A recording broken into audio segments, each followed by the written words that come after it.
4 Suffolk, 2011. As irmãs Nicholson deixaram o hospital no carro de Iris. Embora fosse a mais velha e tradicionalmente favorecida com os privilégios do banco da frente, Laurel sentou-se atrás, com os pelos de cachorro. Sua condição de mais velha era complicada ainda mais pela sua condição de celebridade, e ela não queria que as outras pensassem que se julgava muito importante. Preferia andar no banco de trás, de qualquer forma. Absolvida dos deveres de manter conversa, ficava livre para fazer companhia aos seus próprios pensamentos. A chuva passara e o sol brilhava agora. Laurel estava morrendo de vontade de perguntar a Rose sobre Vivien. Já ouvira o nome antes, tinha certeza, mais do que isso, sabia que estava, de alguma forma, ligado àquele terrível dia em 1961, mas não disse nada. O interesse de Iris, quando aguçado, podia ser sufocante, e Laurel não estava pronta para enfrentar a Inquisição. Enquanto suas irmãs jogavam conversa fora na frente, ela observava os campos passarem velozmente. E os vidros do carro estavam fechados, mas ela quase podia sentir o cheiro da relva recém-cortada e ouvir os gritos da gralha. A paisagem de sua infância é sempre mais vibrante do que qualquer outra. Não importa onde ou como fosse, as imagens e sons gravavam-se de forma diferente dos encontrados mais tarde. Tornavam-se parte da pessoa, era inevitável. Os últimos 50 anos se evaporaram e Laurel viu uma versão fantasmagórica de si mesma voando ao longo das cercas vivas em sua bicicleta a Malvern verde, uma de suas irmãs montada no guidão. Pele bronzeada, pelos das pernas, dourados, joelhos ralados. Foi há muito tempo. Foi ontem. É para a televisão? Laurel ergueu os olhos e encontrou Iris piscando para ela pelo espelho retrovisor. Como? A entrevista, a que estava mantendo você tão ocupada. Oh, isso. Na verdade, é uma série de entrevistas. Ainda tenho mais uma para gravar na segunda-feira. Sim, Rose disse que você vai voltar para Londres mais cedo. É para a televisão? Laurel fez um pequeno ruído de confirmação. Um desses filmes biográficos, de mais ou menos 1 hora. Vai incluir entrevistas com outras pessoas também, diretores, atores com quem trabalhei, junto com sequências de filmes antigos, coisas da infância. Ouviu isso, Rose? Disse Iris, sarcasticamente. Coisas da infância. Ela ergueu-se do banco do carro para poder lançar um olhar, mais ameaçador a Laurel pelo retrovisor. Agradeceria se você não revelasse nenhuma das fotos de família em que estou num estado de total ou quase total nudez. Que pena, Laurel disse, tirando um pelo branco de sua calça preta. Lá se vai meu melhor material. Sobre o que é que eu vou falar agora? Aponte a câmera para você e tenho certeza que vai pensar em alguma coisa. Laurel disfarçou um sorriso. As pessoas exibiam uma tal deferência por ela hoje em dia que era reconfortante bater boca com uma especialista em discussão.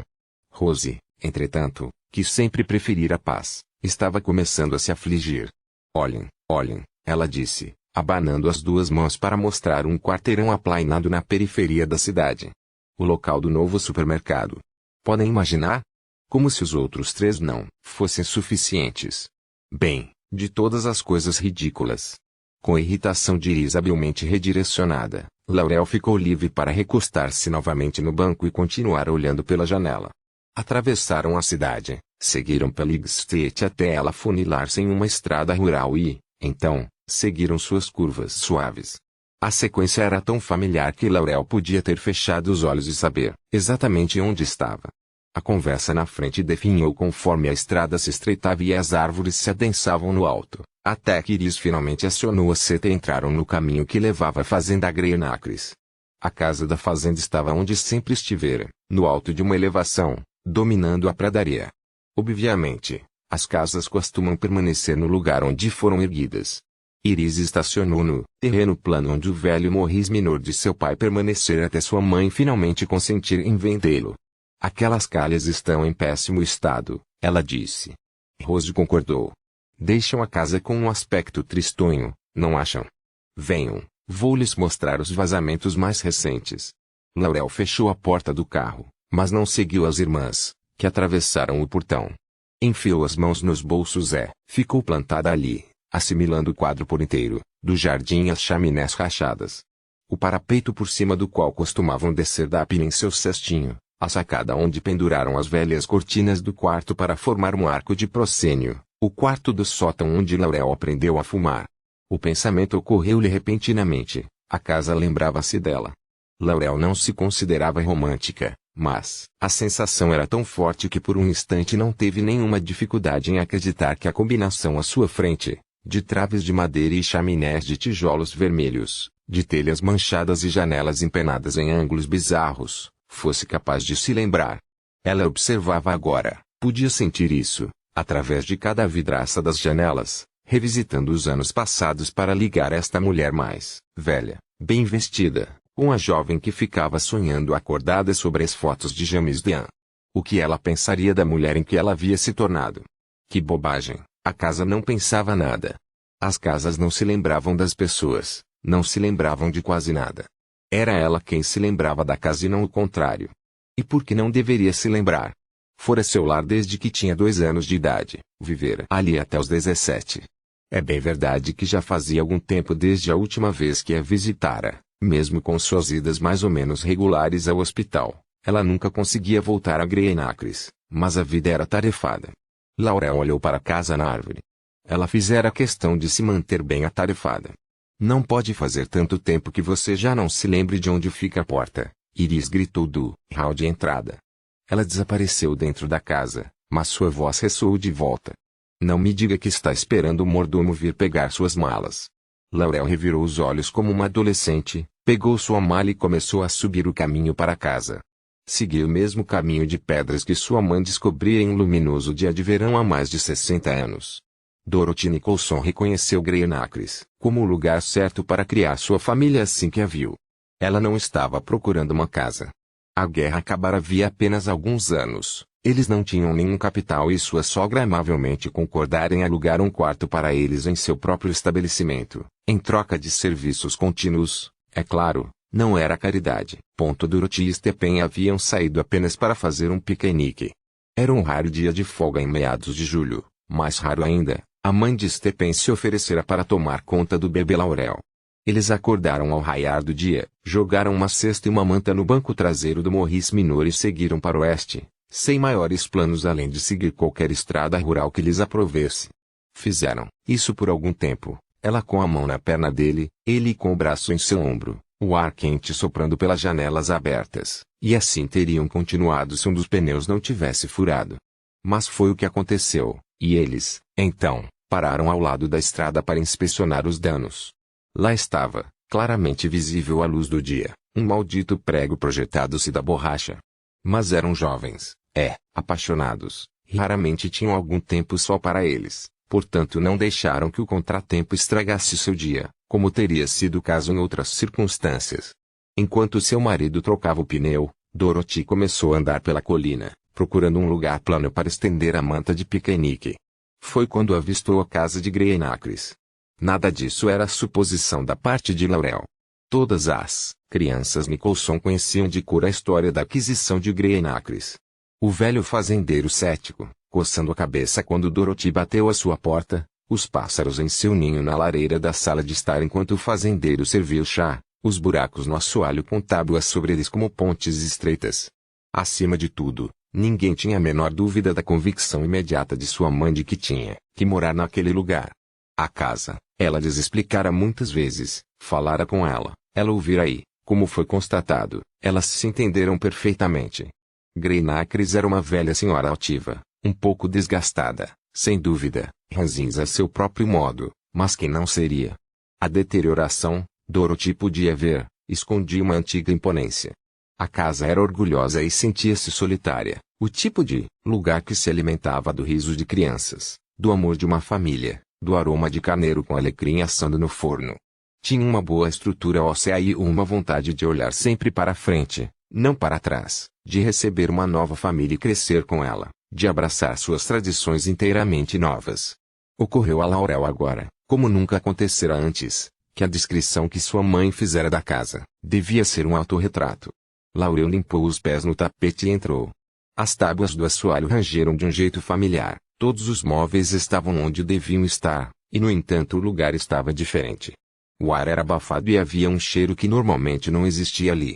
Era um ar viciado, ela percebeu, e isso era compreensível. A casa ficara fechada desde que Dorothy fora para o hospital. Rose vinha cuidar do lugar sempre que sua programação condicionada à sua neta permitia, e seu marido Pio fazia o que podia, mas nada se comparava com a constância da habitação. Era perturbadora, Laurel pensou, reprimindo um estremecimento, a rapidez com que a presença de uma pessoa podia ser apagada, a facilidade com que a civilização dava lugar à natureza selvagem. Advertiu a si mesma para não ser tão melancólica e acrescentou suas malas, por hábito, à pilha sob a mesa do hall. Em seguida, sem pensar, dirigiu-se à cozinha. Era o lugar onde os deveres da escola eram feitos, onde curativos e ataduras eram aplicados e onde lágrimas eram vertidas sobre corações partidos, o primeiro lugar para onde todos iam quando chegavam em casa. Rose e Iris já estavam lá. Rose acionou o interruptor de luz, junto à geladeira e a fiação elétrica zumbiu. Ela esfregou as mãos animadamente. Querem que eu faça um chá para nós? Não consigo pensar em nada melhor, Iris disse, tirando as sapatilhas e esticando para frente e para trás os dedos cobertos com meias pretas, como uma bailarina impaciente. Eu trouxe vinho, Laurel disse. Exceto isso. Esqueça o chá. Enquanto Laurel foi buscar uma garrafa de vinho de sua mala, Iris começou a tirar os copos do guarda-louça. Rose? Perguntou, segurando um copo no alto, piscando forte por cima dos óculos gatinho. Seus olhos eram do mesmo cinza escuro dos cabelos curtos. Oh! Olhava e tornava a olhar para o seu relógio, preocupada. Oh, não sei, são apenas 5 horas. Ora, vamos, Rose, Laurel disse, vasculhando uma gaveta de talheres, ligeiramente grudentos, à procura de um saca-rolha. Você sabe que o vinho é cheio de antioxidantes, não sabe? Encontrou o abridor e juntou as pontas pegajosas dos dedos. Praticamente um remédio. Hã? Está bem. Laurel abriu o vinho e começou a servi-lo. Por hábito, alinhou os copos para garantir que todos recebessem a mesma quantidade. Sorriu ao perceber o que estava fazendo, um caso de regressão à infância. Iris ficaria satisfeita, de qualquer modo. A justiça devia ser o ponto de maior impasse entre todos os irmãos, mas era uma obsessão para os que ficavam no meio. Pare de contar, querida, sua mãe costumava dizer. Ninguém gosta de uma menina que sempre espera mais do que os outros. Só um golinho, lol, Rose disse, cautelosamente. Não quero apagar antes de Daphne chegar aqui. Então, você falou com ela? Laurel entregou o copo mais cheio a Iris. Pouco antes de deixarmos o hospital. Eu não contei. Honestamente, minha memória. Ela vai chegar lá pelas 6, se o trânsito permitir.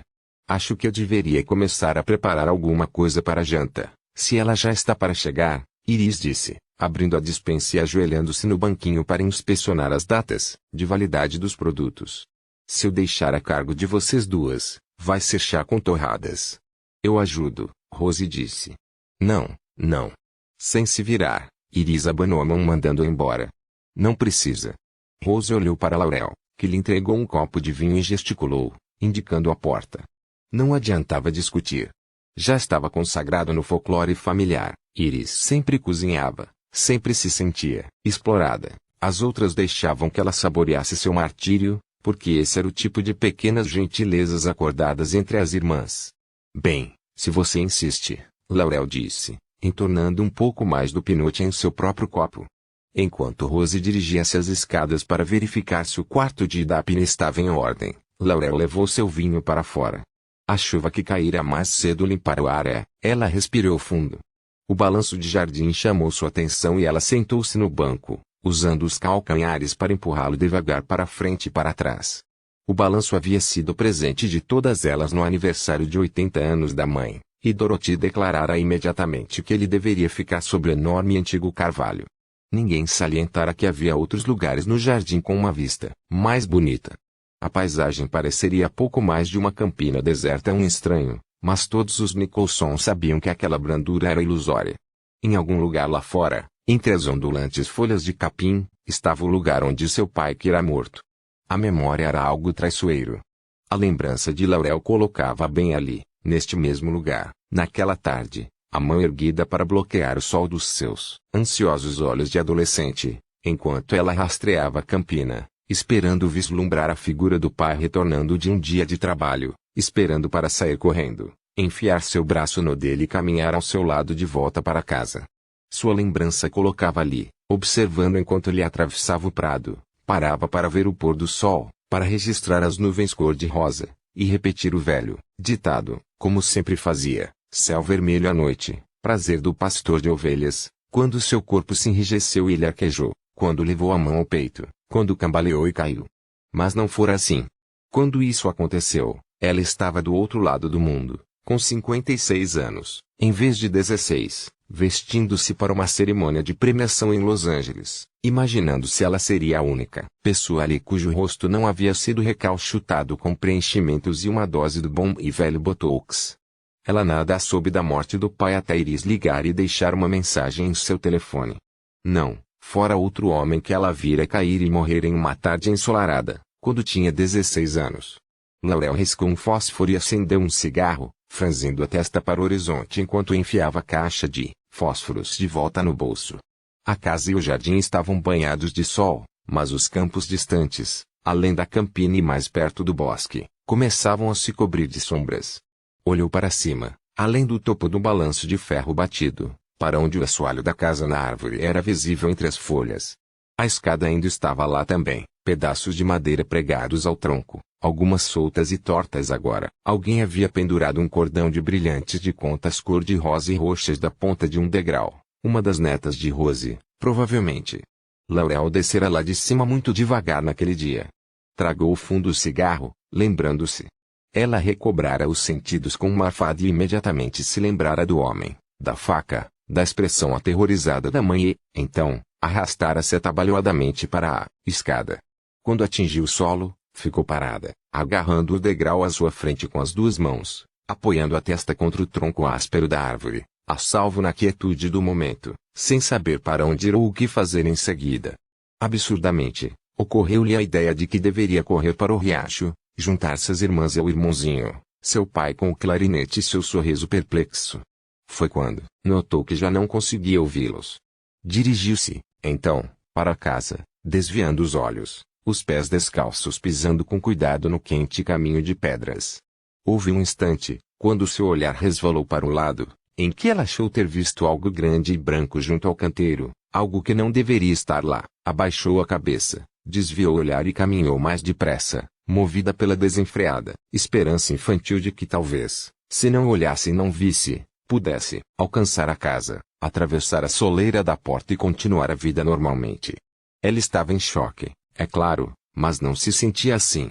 Fora protegida por uma calma sobrenatural, como se estivesse usando uma capa mágica que permitia que ela se ausentasse da vida real, como a pessoa em um conto de fadas que existe fora da página e quando chega encontra o castelo adormecido.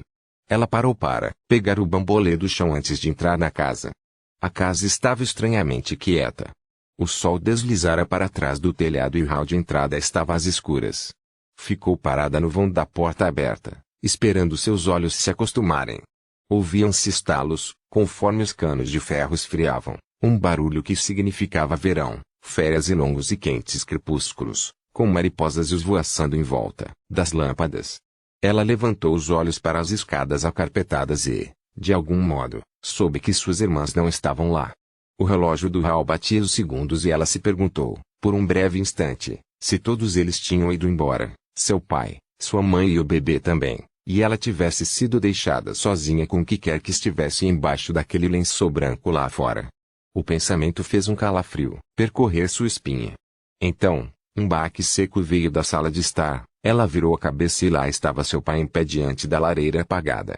Ele estava curiosamente rígido, uma das mãos ao lado do corpo, a outra com o punho cerrado sobre o console de madeira, enquanto dizia, pelo amor de Deus, minha mulher tem sorte de estar viva. Uma voz de homem veio dos bastidores, de algum lugar onde Laurel não podia vê-lo. Eu compreendo, Sr. Nicholson, assim como espero que o senhor compreenda que só estamos fazendo o nosso trabalho. Laurel aproximou-se na ponta dos pés, parando antes de alcançar a luz que se derramava pela porta aberta. Sua mãe estava na poltrona, embalando o bebê nos braços. Ele dormia. Laurel podia ver seu perfil angelical, a bochecha gorducha achatada contra o ombro de sua mãe. Havia dois outros homens na sala, um sujeito calvo no sofá e um rapaz perto da janela, tomando notas. Policiais, ela compreendeu. É claro que eram policiais. Algo terrível acontecera. O lençol branco no jardim ensolarado. O homem mais velho disse, a senhora o reconheceu, senhora Nicholson? E alguém que a senhora conhecia? Alguém que tenha visto, mesmo à distância? A mãe de Laurel não respondeu, ao menos não que desse para ouvir. Ela murmurava com os lábios colados à parte de trás da cabeça do bebê, movendo-se suavemente contra seus cabelos finos. Seu pai falou por ela em voz bem alta. Claro que não, ele disse. Como minha mulher já lhe disse antes, ela nunca o viu. Se quer saber minha opinião, devia estar comparando a descrição dele com a do sujeito que está nos jornais, aquele que vem, incomodando as pessoas nos piqueniques. Seguiremos todas as pistas, Sr. Nicholson, pode ter certeza disso. Mas no momento há um cadáver no seu jardim e somente a palavra de sua mulher sobre como ele foi parar lá. Seu pai se enfureceu. Esse homem atacou minha mulher. Foi autodefesa. O senhor viu acontecer, Sr. Nicholson? Havia um tom de impaciência na voz do policial mais velho, e isso amedrontou Laurel. Ela recuou um passo. Eles não sabiam que ela estava lá. Não havia necessidade de descobrirem. Ela podia sair furtivamente, subir a escada, prestar atenção para não pisar na tábua que rangia, enroscar-se em sua cama.